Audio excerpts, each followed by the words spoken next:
the accountant's disappearance. When 42-year-old Paul Whitaker, a senior accountant at a logistics firm in Denver, Colorado, didn't show up for work on Monday morning, no one panicked. Paul was dependable, quiet, punctual, never one to draw attention. But by evening his assistant noticed something strange.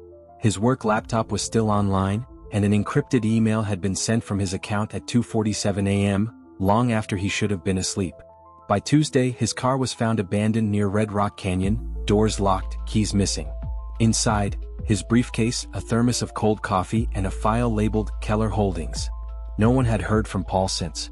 Detectives initially suspected Paul had taken off on his own, but his family disagreed. Paul had been finalizing year-end audits for the company, long nights, lots of stress. Yet his phone records told a different story. In the week before his disappearance, Paul had called a journalist 9 times, a local business reporter named Samantha Lee who covered corporate fraud. When questioned, Samantha said Paul had reached out about something big, but never revealed details. Then, investigators uncovered a hidden USB drive in Paul's home office. On it were invoices and offshore transfers. Millions in unaccounted funds linked to Keller Holdings, a dummy company quietly siphoning money from his firm.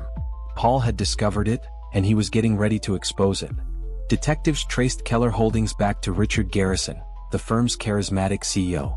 Publicly, Garrison was generous, a philanthropist, family man, and local hero. Privately, he had been diverting company funds into personal accounts for years, disguised through shell operations. When confronted, Garrison claimed Paul was mentally unstable and obsessed with imaginary corruption. But as evidence grew, his story cracked. Surveillance footage from the company parking lot showed Paul leaving the office the night he vanished, followed closely by Garrison's black SUV.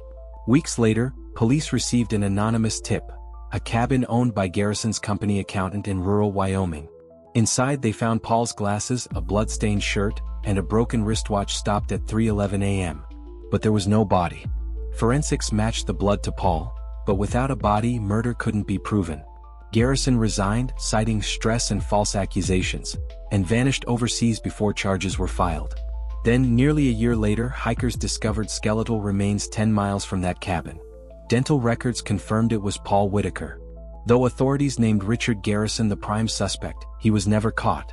Interpol traced him to multiple countries, but he disappeared under a fake identity.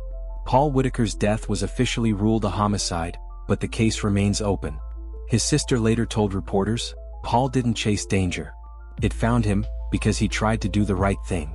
Today, Paul's story stands as a chilling reminder that in the world of finance, sometimes the numbers add up to something deadly, and those who uncover the truth may pay the ultimate price.